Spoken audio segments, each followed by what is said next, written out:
A white manager refused to cash a check for a black client, humiliating her and insinuating suspicion about the source of her funds.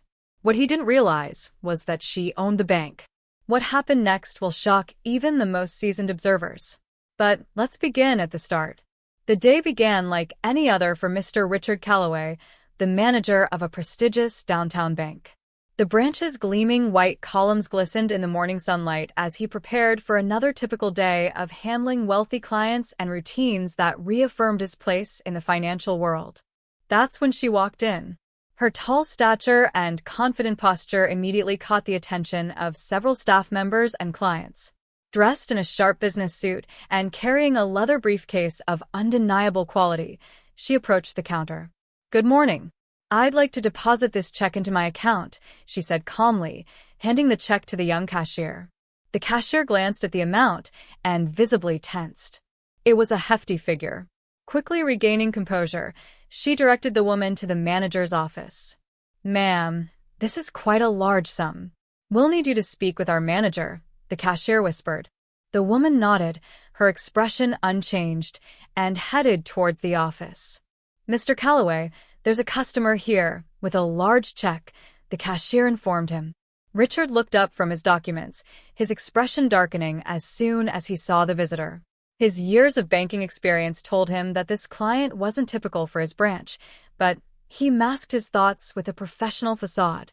"How can I help you?" he asked curtly, barely glancing at the woman. "I'm here to deposit this check into my account," she repeated calmly, placing the check on his desk. Richard slowly picked up the paper, scrutinizing it with barely concealed suspicion. "This is quite a large sum," he muttered. "I'll need to verify the source of these funds. It's standard procedure. All the necessary documents and contacts are listed on the check," the woman replied, her tone steady. "You can contact my legal firm to confirm the transaction. Even so, I'll need to delay this transaction for further verification," Richard replied reluctantly. "Perhaps you could provide additional evidence of your business's legitimacy." The woman furrowed her brows slightly, but kept her voice calm. "My business is fully compliant with the law. You have everything you need. I expect this transaction to be processed without delay." "I decide how and when things get processed here," Richard retorted, raising his voice slightly. His tone drew the attention of staff members, who subtly peeked from behind their desks. At this point, the young cashier, Eliza, intervened. "Mr. Calloway, I've seen this client conduct large transactions with our bank before. Her name is familiar to me." "Eliza, you're dismissed," Richard said coldly, turning back to the client. He added, "If you'd like, you can file a complaint, but I have the right to investigate any check I deem suspicious." The woman sighed, maintaining her composure. "Very well then. I'll need to contact the bank's leadership. I believe they'll be interested in how you're conducting these investigations." Richard Calloway continued to scrutinize the check, even though all the required documentation was already in front of him. The atmosphere in the office grew increasingly tense. "Listen, miss." He deliberately refrained from using her name, even though her documents were right in front of him. "I'm just doing my job. Verifications are mandatory for sums like these. I appreciate your concern for protocol, Mr. Calloway, but I doubt this delay aligns with the bank's internal standards," she replied icily, folding her hands over her briefcase. "You have all the required documents. If there's an issue, what is it?" Richard hesitated, his tone growing sharper. "The issue is that amounts like this are not typical for clients like you, understand?" Her eyes narrowed briefly, but she gave no outward reaction. Instead, she pulled out her phone. "Fine, if you can't complete this transaction, I'll call someone who can." Sensing the situation spiraling out of control, Eliza made one last attempt to intervene.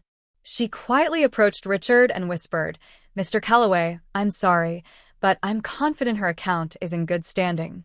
This client is one of the bank's major depositors. She's conducted similar transactions before." "Eliza, you have enough of your own work to do. Get back to it," Richard cut her off sharply. Blushing, Eliza cast a quick apologetic glance at the client before retreating. Meanwhile, the woman was already on the phone, her tone calm but firm. "Yes, please connect me to the leadership team. It's urgent. I'm having an issue processing a check at one of your branches. Thank you. Richard grew wary but tried to maintain his composure. Whoever you're calling, he began, trying to regain control, they'll tell you the same thing. Procedures require verification. I can't change that. At that moment, the office door swung open, and a sharply dressed middle-aged woman entered. It was Jean Ellis, the bank's regional director. Her expression was a mix of irritation and professional severity. "What's going on here?" she demanded, her gaze sweeping the room. Richard stood up, visibly surprised. "Jean, I wasn't expecting you. We're just performing a routine check on a large transaction." "A check?" Jean turned to the client, her expression softening instantly. "Miss Brooks, my apologies. I didn't know you were here. Is something wrong?" The client glanced at Richard, then back at Jean. Her voice remained steady, but her words were deliberate. "It seems Mr. Calloway believes my check requires special scrutiny.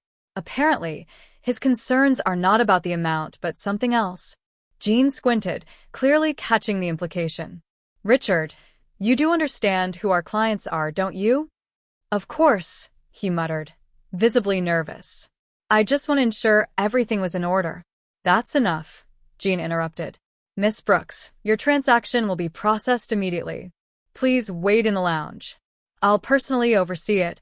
As the client left the office, her gaze lingered on Richard for a moment.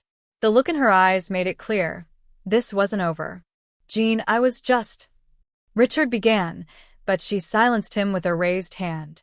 "You just made a serious mistake," she said sharply. "And there will be consequences." Richard paled, realizing the situation was slipping out of his control. Jean Ellis led Cynthia Brooks into the conference room, carefully offering her a glass of water and assuring her the matter would be resolved promptly.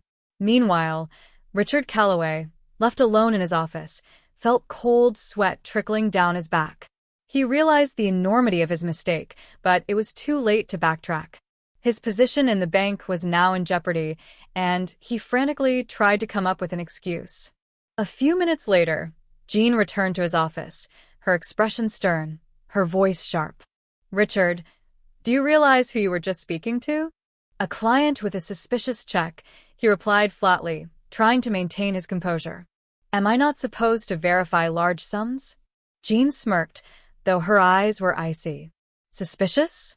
That suspicious check came from her own corporate account. "Now, let me ask you, why did you think verification was necessary? Is this standard practice for all clients, or did you apply a special approach?" Richard began mumbling something about safety and protocols, but Jean raised her hand, silencing him. "Enough. You didn't even bother to look at her portfolio," she said, throwing a folder onto his desk. "Let me remind you who Cynthia Brooks is. She's the largest shareholder in our bank. She owns a controlling stake and, for that matter, could fire you with a single phone call." Richard froze, his face turning pale as if he had just heard his sentence.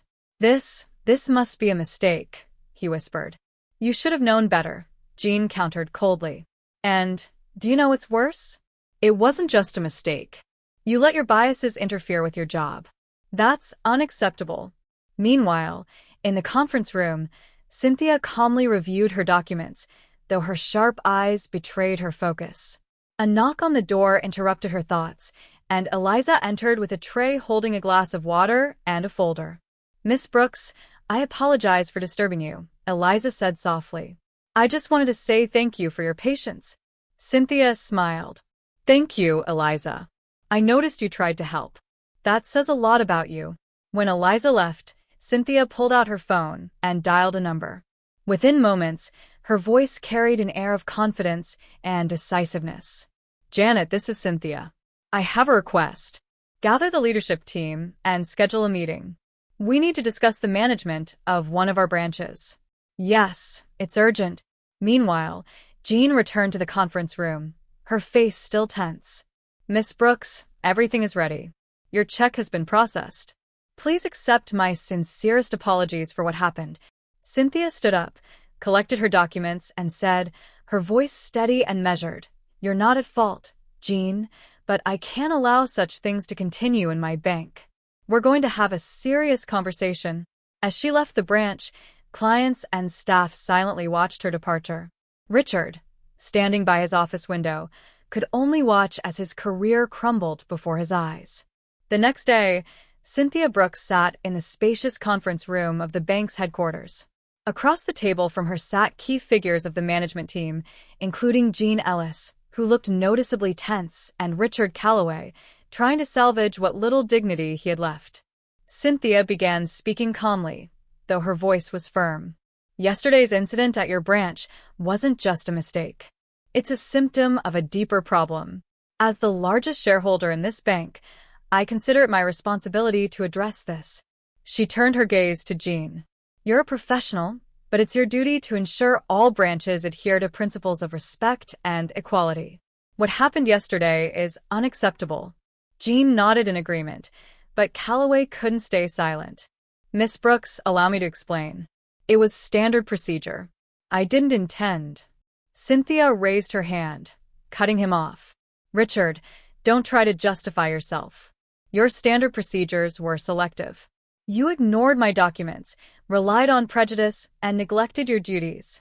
This isn't about protocol. It's about your attitude. He opened his mouth to respond, but stopped when he met her cold stare. Cynthia continued, addressing the rest of the team. This bank thrives on the trust of its clients. If we allow incidents like this to persist, we'll lose that trust. This is not just about Richard. It's about the entire system. That's why I'm proposing concrete changes. She laid out documents before them. First, mandatory staff training on principles of inclusion and cultural competence. Second, a review of all internal procedures to eliminate bias. Third, the establishment of an internal mechanism for complaints from both clients and employees. These measures will be implemented within a month. The management murmured among themselves, discussing her proposal. Jean was the first to voice her support. This is necessary. We cannot let incidents like this tarnish our reputation. Cynthia turned to Richard. You understand you can't stay in your position after yesterday, don't you? Richard turned pale but said nothing. He knew resistance was futile. You'll be given a choice, she continued. Resign with a letter of recommendation or face an internal investigation. I suggest you think carefully. By the end of the meeting, Cynthia left the room feeling a sense of accomplishment, but her work wasn't done yet. Later that same day, she returned to the branch where the conflict had unfolded. Eliza noticed her and cautiously approached. Miss Brooks, it's good to see you, Eliza said. Cynthia smiled. Eliza, I noticed your courage when you tried to intervene. That's a valuable quality. If you're interested in advancing your career, reach out to me. I think the bank has room for employees like you. Eliza blushed at the unexpected compliment. Clients and staff watched as Cynthia left the building with her head held high. This was no longer just her bank, it was a symbol of how one person could change an entire system.